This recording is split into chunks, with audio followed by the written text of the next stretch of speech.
Hey everybody, it's Brian Shannon from AlphaTrends.net. Today is Friday, the 15th of August, 2014. Let's look at the numbers. For the S&P 500, we finished the week with a pretty good gain of 1.3%. NASDAQ did double that with a 2.6% rally and some new highs in there. Russell came back at 1%. The semiconductors, though, had a 3.4% rally, and bond yields were actually a big winner as well. So let's take a look at the charts and see what we have here. Not bond yields, but bond prices, that is. The S&P 500, as we were looking at last week, we had seen that the market started to show some support at this rising 100-day moving average, and that it was starting to neutralize was the theme coming into the week. We talked about this area of resistance, and that what we would want to see is a higher high with a rising 5-day moving average. So we got that higher high right here at about 194.5. Now, when we look at a 10-minute chart, we can see it with a little bit more clarity. This is actually the level on Wednesday or Tuesday evening rather, that I mentioned to subscribers. I thought we would be setting up for a nice rally if we got above this little high right here, because we were pulling back to the 5-day moving average. Well, we gapped higher on Wednesday, of course, and we've continued higher from there. Today, the gap higher was met with some selling pretty early on. Here, if we take a look at the 1-minute chart, you can see that once it broke below that volume-weighted average price, it really fell apart here, but it did manage to get back above the volume-weighted average price for the day, and that came after a test of the rising 5-day moving average. So almost perfectly, we found support at that level today. So I think that that's basically where we wanted to see support found. I was telling subscribers last night that this was the more important band of support we wanted to see hold, 194 to 194.5. So today's low, I think, was a good little test of that, and we had a decent little rally here that's still within the context of a daily chart that's a little bit sketchy here. But the fact is the intermediate term remains higher. We're above a rising 5-day moving average. And the long-term moving trend obviously is higher as well, and we have to continue to give the benefit of the doubt to the buyers and be aware of potential levels of resistance. I mean, we got right up to almost closing that gap, and the market next week, I think we continue to give the buyers the benefit of the doubt of over the intermediate term.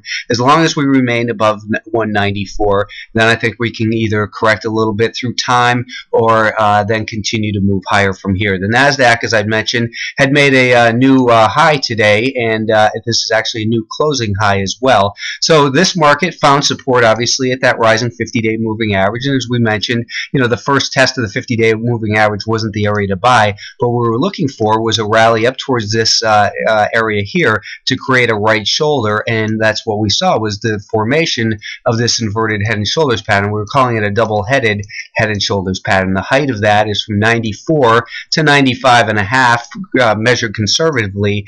So the height of this was 1.5 points. That gave us an upward objective 1.5 points higher of 97. So the NASDAQ met the objective of that bullish pattern, and now I think what we want to see next week is we want to see that basically 96.50 to 96.25. That's what I consider to be where our important support should be found. If we pull back or consolidate, that's the most important area early next week to monitor. If we remain above that, we continue to give the benefit of the doubt to the buyers in the intermediate term. And longer term, of course, we are at an all-time, multi-year high here in the NASDAQ. The Russell 2000, as we know, did bounce back a little bit in here as well. However, it's still just kind of a really choppy chart in here. You can see we have the 50-day moving average just ahead, but what we've been talking about as an important level of support and resistance has been the volume-weighted average price year to date. So early in the year, it acted as support, and then we saw some support in here as well. That support turned to resistance with a couple tests, back to support once again, and now we're finding sellers congregated in that average price for the year. So the Russell 2000, the jury's still kind of out on this group. It is creating more of a what's looking like potential for distribution, but it doesn't become longer-term bearish unless we're below, probably about 108.5 or so. So going into next week for the Russell 2000, the intermediate term, it's just very choppy in here. We want to see this level hold, basically 112 to 112 and a quarter. That's the more important level of support that we're going to want to see continue to hold here in the Russell. If we can stay above that level, and this trend line you can see is also kind of adding to the significance of that number, then I think we'll be looking for more recovery in here, but I don't think that it's going to be a great turnaround to the upside, not with this 50-day moving average kind of flat to turning lower a little bit. Semiconductors, as we noted, had a good week also.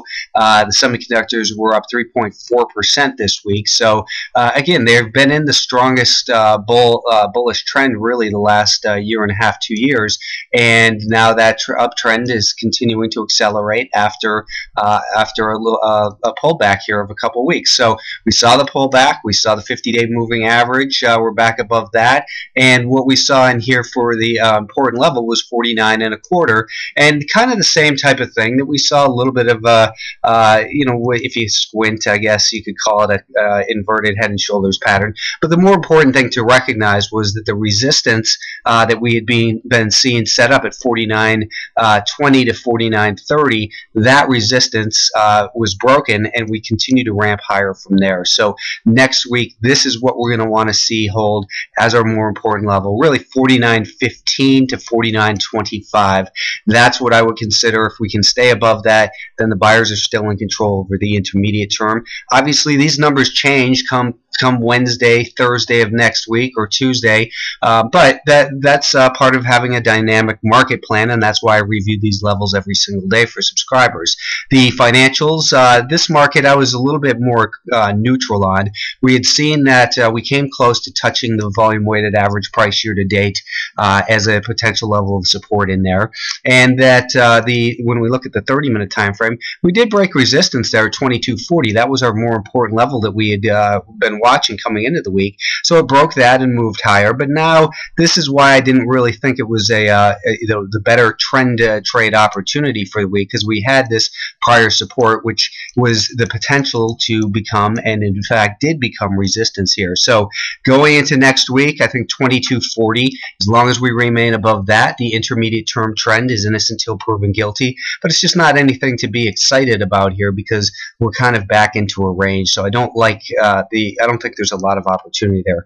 Gold was down a little bit this week, and as I said last week, if they don't scare you out longer term, they'll typically wear you out as volatility comes out of that market. The bonds, though, they really broke out this week and had a real nice run. And again, percentage-wise, the bonds were up 1.8%, and they were breaking out to further new highs. So as we said last week, if you're going to listen to anything, listen to the message of the market. Don't listen to the people who keep calling for the Fed to raise rates and that sort of thing, because the bond market continues to rally, and that obviously puts pressure on the yields. So we saw the 10-year yield this week drop pretty nicely as well here to lows not seen in well over a year. So bullish for obviously for interest rates if you're a borrower. Let's take a look at where was I? Apple. Apple kind of did what we were thinking it would do, or hope what it would do. We talked about 96 as a level of resistance, and what I said was I wanted to see it maybe rally up above 96, pull back, and then make a higher high. So it made that higher high, and then we saw a test of that. So I think that today's low right here at about 96, let's just call it 96.75, I think that's the key level for Apple to hold going into next week. If it can continue to hold above 96.75, it seems as though it's headed for a quick test of that $100 level. A couple other names that we were going to keep an eye on included Facebook.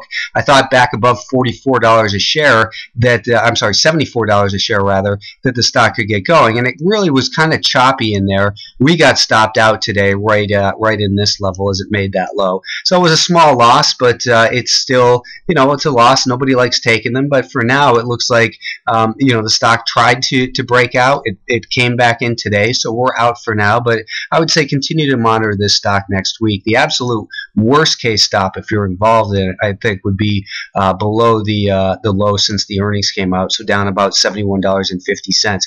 Microsoft kind of did what we were looking for it to do. Last week we talked about, how it was above the rising 5-day moving average. That started to flatten out. It broke support, and there was a pattern of lower highs and lower lows.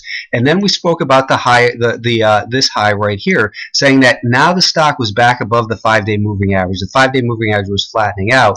We wanted to buy it above $43.50 with a stop down under here. Well, we took that trade in Alpha Trends at 43.45, 43.50ish, and we took half of it off actually at 44.25 yesterday, and today it continues to move higher. So I think a worst case stop on a balance in there would probably be just under $44 a share, as Microsoft is turning back higher once again. OmniVision was a great winner, and I spoke about this one 2 weeks ago over in here. We spoke about a stop down here, raised it up last week to 22.95, was it? Either way, I'm sorry, 22.35, and obviously that didn't get hit. We had a very strong week for the stock, starting with Monday, and then Thursday they got a buyout offer. So if you got involved in that one, it was a nice trade, and I think you should take it off now that it's under this takeover situation that I don't see a lot of upside, and you should be out of the position. It was a great looking weekly chart, and so that was again, it was a nice winner. Now some names that I would watch for next week would include, and I've spoke about some of these on Yahoo Finance. This Zeltic, Z-E-L-T-I-Q, ZLTQ is the symbol. Kind of a funny name, not really a household name, but it trades 840,000 shares a day. They have a laser that burns fat, and it broke this downtrend line over here on earnings. That was a big earnings report for the company, and what we saw subsequently is that, let's look at the 30-minute time frame. We've seen the stock pulled back. It was down below the 5-day moving average. The 5-day moving average flattened out. We bought it here on Alpha Trends the other day and took a small profit. And I think next week, though, for a bigger trade setup, if we can get back above this week's high, which was 21, what was the price here? Looks like the high this week was $20.21. So back above $20.21, I think that this stock has the potential to really continue to move nicely. You look at the longer term chart, it looks like it's getting ready for, just kind of resting here and getting ready to continue to move higher. And something I like about it from the standpoint of the short interest. The short interest here, you can see this is from the NASDAQ.com. Back in November of 2013, there were 845,000 shares sold short and not yet covered. Now, as of the most recent reporting, it's up to 3.7 million shares. So they've added almost 3 million shares since November. So if we take a look at that, and if we go back here and look at the volume weighted average price, I'll take this volume weighted average price, and since November of last year, basically when it broke out, they added 3 million shares. Well, look at that line that I'm drawing straight across. I'm not manipulating where that line goes, just the amount of time, and you can see the volume weighted average price since that position was added, about 3 million shares was added. The volume weighted average price in that time was right here at about this what is this level here? It would be at about $18.10 a share, meaning that these shorts are in trouble. And with a good looking chart like this, back above next week's high with a stop below, I would say, not the low this week, but right under about 19 bucks a share. I think that Zeltic continued to move nicely higher. So take a look at that one, check some of the fundamentals if that's what you do as well. I'd also spoken about Crocs, because Crocs reported earnings over here. And, longer term, they had the big rally, of course, after the company came public. It got hit. We had another big rally, and it's been getting hit the last 3 years, just more of a steady, slow decline, but it's been in a very tight range. And now on this Crocs, we saw it gap up. What we haven't done is participated in this yet, though, because we haven't had a higher high above a flat to rising 5-day moving average. So we would have, could have been a good opportunity this point or over here. But now what we want to do is, I think really that this is going to be the key level. I'm thinking about 1620. I want to see it kind of get up towards that level, pull back a little bit, and then get going. That will, to me, say that the buyers have regained control. Now, the volume weighted average price since that gap higher was right up in that area too, $16.15. So I think that 1650 to 1620 is a very important level for this stock. If it gets back above that level, then we have to think that same story in here is that Crocs has a pretty decent sized short position as well. You can see back in March it was 2.7 million shares, and they've added about 3.5 million shares. Now we're at 6.2 million shares. So just since March, and that's basically, the stock's been flat in that time. So those shorts, I think, have the potential to add some demand as well. But right now, so far, there's no reason to buy it because it is making this pullback with these lower highs and lower lows. Ideally, we want to see it find some support real quick in here. If it continues to drift lower or sideways, then I wouldn't get involved in it. But it's definitely one to keep an eye on, and it has the potential for some movement next week. So hopefully there's a winner or two in there for you. If you're interested in more ideas, I do provide them every single day at alphatrends.net. So come by and take a free trial, and I will talk to you again next week. Thanks.